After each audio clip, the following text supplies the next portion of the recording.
नमस्कार, मेरा नाम आलोक है। आप लाइव स्ट्रीम देख रहे हैं। लोकसभा चुनाव की तैयारियों में अब महागठबंधन खेमा हो या फिर एनडीए खेमा हो, दोनों ही जुट चुका है। देखिए, अगले साल नरेंद्र मोदी को फिर से प्रधानमंत्री बनाना है। इस मिशन के साथ बीजेपी चल पड़ी है। बीजेपी ने तो लक्ष्य भी रख लिया है, 400 से अधिक सीटें बीजेपी देश भर में जीतेगी, यानी कि एनडीए गठबंधन जीतेगी। बीजेपी की भी जो अचीवमेंट है वो पहले से बड़ी होनी है, लेकिन एनडीए को एकजुट करने में जो बीजेपी की कवायद है उसकी गाड़ी कहां तक पहुंची है। संजय जर्नलिस्ट ज्ञानेश्वर हमारे साथ हैं। बिहार की 40 सीटों पर जब लड़ाई होगी, चिराग पासवान से मुकेश सहनी से वार्तालाप चल रही है। पिछले दिनों आपने देखा, मुकेश सहनी से तो बात हुई ही अलग बात है, लेकिन उपेंद्र कुशवाहा कल देर शाम को पहुंचे मिलने के लिए। संजय जायसवाल भी साथ में थे। उससे पहले जीतन राम मांझी भी गए थे। खैर वो बात अलग है कि उन्होंने माँ कसम खा ली बाहर आकर, लेकिन राजनीति में तो ये सब उठापटक चलते रहते हैं। कसम खा लिया, माँ कसम ना कहें, कसम खा लिया कसम, ठीक है ना जी। और दूसरी बात, बिहार की गाड़ी की हम बात करेंगे। 40 सीटों पर जो तैयारी चल रही है। मैं कंट्राडिक्ट करता हूं कि महागठबंधन की भी तैयारी चल रही है। देखिए, महागठबंधन में अब भी संवादहीनता है, ठीक है ना। महागठबंधन तैयारी के मामले में पीछे है, क्योंकि अब तक आपस में ही सामंजस्य नहीं हुआ है, सीटों के बारे में बातचीत नहीं हुई है। यह बात जीतन राम मांझी भी स्पष्ट कर चुके हैं और यह बात कभी कांग्रेस पार्टी भी स्पष्ट कर चुकी है, ठीक है ना। जो खुशी दिखनी चाहिए थी वो दिखती नहीं। हाँ, नहीं, खुशी की बात नहीं है। जो ग्राउंड पर वर्क दिखना चाहिए, जिस तरीके से बीजेपी वर्क कर रही है, और तो इस कारण बिहार की रेलगाड़ी, जो एनडीए की रेलगाड़ी है, वो थोड़ी तेज चल रही है। अमित शाह बिल्कुल ड्राइविंग सीट पर हैं और वो लगातार लोगों से बातचीत कर रहे हैं। तो देखिए, चिराग पासवान, उपेंद्र कुशवाहा, मुकेश सहनी, इन्हें तो एनडीए की ओर लाना ही लाना है, सिवाय इसके कि बहुत ज्यादा डिमांड ये लोग ना कर दें। उपेंद्र कुशवाहा से बात बन चुकी है, लेकिन देखिए, बीजेपी के साथ एक परेशानी आ रही है, बीजेपी के सामने एक परेशानी आ रही है कि ये जितने सहयोगी दल हैं या बनना चाहते हैं, वो हाथी के साथ एक घंटी भी मांग रहे हैं, ठीक है ना। समझ गए। तो हाथी भी दीजिए और घंटी भी दीजिए। एक कंफर्म दीजिए। नहीं, कंफर्म नहीं दीजिए कि आप लोकसभा की सीट भी दीजिए और एड ऑन में एक राज्यसभा की सीट भी मांग रहे हैं। तो राज्यसभा की सीटें कहां हैं इतनी। अब देखिए, चिराग पासवान की क्या जिद है। चिराग पासवान तो पहले चाचा को बाय बाय कर दीजिए, पशुपति पारस को। देखिए, बीजेपी को इस बात की समझ है कि वोट बैंक जो भी है वो चिराग पासवान के पास ही है, लेकिन चाचा को टाटा बाय बाय कैसे किया जाए, यह भी देखने की बात। क्योंकि अमित शाह ने तो कह दिया है कि दोनों को साथ आना होगा, दोनों को साथ आना होगा, आपसी तनाव जो कम करने होंगे। चिराग पासवान को भी इस बात का एहसास है कि किस तरीके से बीजेपी और जेडीयू वालों ने मिलकर उनकी पार्टी को तोड़ा था। तो देखिए, चिराग पासवान ये चाहते हैं कि चाचा के साथ क्या, मुझे कोई मतलब नहीं, कोई मतलब होगा भी नहीं अब, ठीक है। नहीं होगा, नहीं होगा, राजनीति है। लेकिन मुझे 6 सीटें तो लोकसभा की चाहिए 2019 की तरह, और 1 सीट राज्यसभा की भी चाहिए। अब राज्यसभा की क्यों चाहिए भाई? तो उनका मानना है कि 2019 में समझौता यही था, रामविलास पासवान चुनाव नहीं लड़े थे तो उन्हें राज्यसभा भेजा गया था, ठीक है। तो वह सीट चाहिए।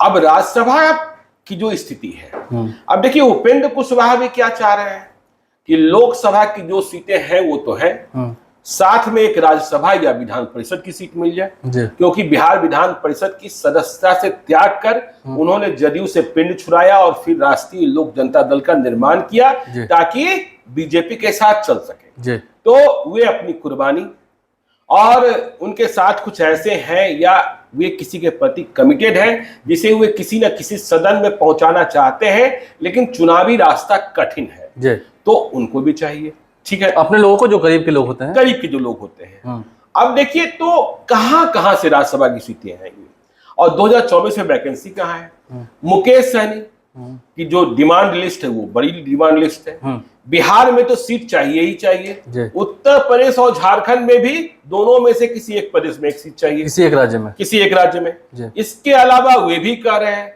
कि आपने तो मुझे बिहार विधान परिषद का पूर्ण कार्यकाल दिया नहीं, बीच का ही दिया था, 1.25 साल वाला ही दिया था, फिर हमारे विधायकों को भी छीन लिया, तो हमें भी एक राज्यसभा या बिहार विधान परिषद की, 2 बिहार विधान परिषद की बात कीजिए।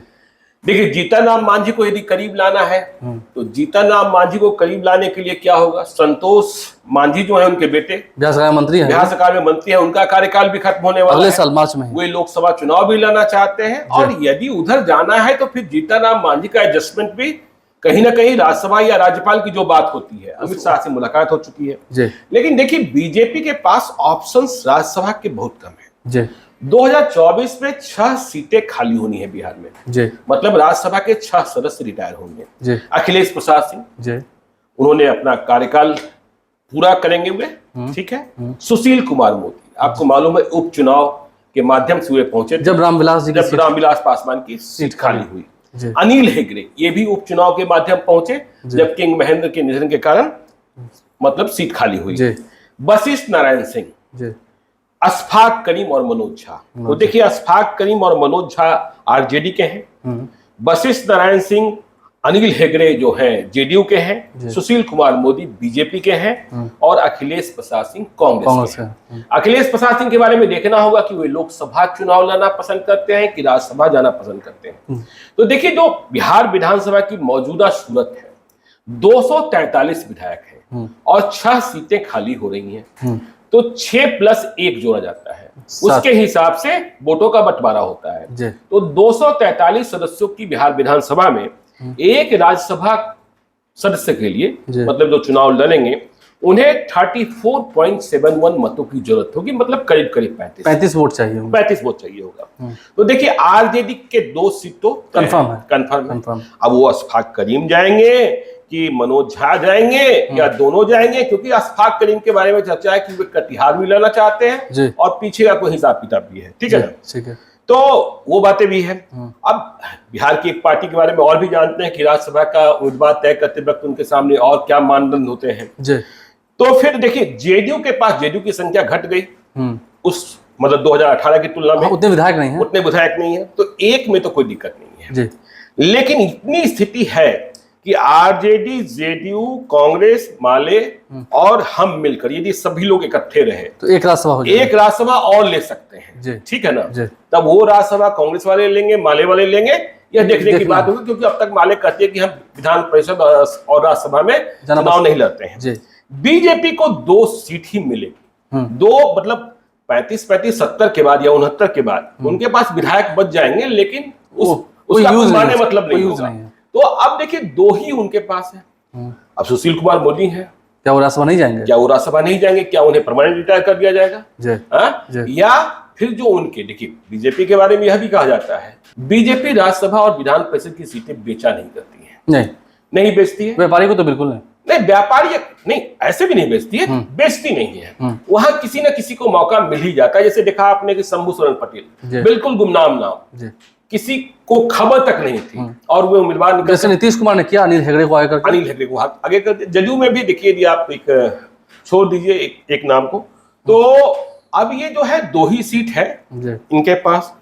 अब सब कह रहे हैं, सहयोगी दल कह रहे हैं कि नहीं, हाथी के साथ मुझे घंटी भी दो, तो कहां से घंटी होगा? जेडीयू में भी देखना होगा, वशिष्ठ नारायण सिंह इतने अनुभवी नेता, वशिष्ठ नारायण सिंह की उम्र का तकाजा भी रखा जाएगा, बीमार भी चल रहे हैं, ठीक है ना। ये तमाम चीजें हैं। अनिल हेगड़े तो देखिए संतुष्ट प्राणी है, वे राज्यसभा मांगने भी नहीं गए थे। आप सुना कि गार्ड लेके भी नहीं चलते हैं? नहीं, गार्ड तो उनके पास आया तो उन्होंने कहा कि भाई आप चले जाओ, मुझे कोई गार्ड की जरूरत है नहीं। वो स्कूटर पर बैठते हैं, चल देते हैं पार्लियामेंट के लिए। हाँ, और क्या बोलते हैं, उनकी जेब में 4-5 किस्मों की पेन लगी होती है, पेंसिल भी होती है। हाँ, पेंसिल भी होती है। तो वे देखिए, पार्टी के प्रति ये लोग जो है ना जीवनदानी है, नीतीश कुमार के प्रति या जदयू के प्रति आप कह लीजिए। तो ये हाथी के साथ घंटी कहां से बीजेपी दे और इस पर कितने नखरे होंगे। चिराग पासवान का नखरा, चाचा बिल्कुल नहीं, तो क्या चाचा बलिदान ही हो जाएंगे या फिर चाचा अकेले चुनाव लड़ेंगे, यह भी देखने की बात। उपेंद्र कुशवाहा जो मांग रहे हैं, मांग रहे हैं। हाँ, देखिए जो कहते हैं ना, घंटी के रूप में क्या क्या मिल रहा है, किसी को Y+ मिल रहा है, किसी को Z मिल रहा है, तो ये तमाम चीजें चल ही रही है। मतलब इसको आप साज श्रृंगार के रूप में देखते हैं? अरे है ही, 16 श्रृंगार है ना राजनेताओं का, उसमें ये सब हिस्से हैं। तो ये देखना होगा कि क्या 2024 की जो तैयारी है वो कितने हद तक आगे बढ़ पाती है और बीजेपी कितने तरह से इन सभी को एकत्रित करने में सफल होती है। बीजेपी की जो अलग रणनीति है, जो अलग उनकी नीति है, रणनीति जो बना रहे हैं, उसमें कितने हद तक इन सभी का एडजस्टमेंट जो है वो करने में सफल हो पाती है बीजेपी। और इन सभी की डिमांड्स घटानी तो होगी, जितनी डिमांड्स बढ़ेंगी उतना फिर फिल्ट्रेशन करना होगा। हाँ बिल्कुल, देखिए संभव नहीं है ना और उनके लिए बीजेपी भी चाहती है ना कि मैक्सिमम सीटों पर, देखिए हम बार बार कह रहे हैं कि 32 से कम सीटों पर बीजेपी नहीं लाना चाहती है, बहुत नीचे आएगी तो 30 आएगी, 30 आएगी। हाँ। तो समझ लीजिए 10 सीट और पार्टियां कई सारी, अब उसमें से डिमांड भी बड़ी बड़ी। तो देखते हैं फिल्ट्रेशन का काम होगा या सभी कम सीटों में ही एडजस्ट हो जाएंगे और एनडीए की गाड़ी जो है वो पटरी पर जिस तरह से थोड़ी तेज चल रही है कंपेरिजन टू महागठबंधन, वो ऐसे ही आगे बढ़ती रहेगी। हमारे चैनल को सब्सक्राइब कर लें, साथ साथ फेसबुक पेज भी लाइक करें। इसके अलावा ट्विटर हैंडल पर लाइव सीरीज को फॉलो करें। धन्यवाद।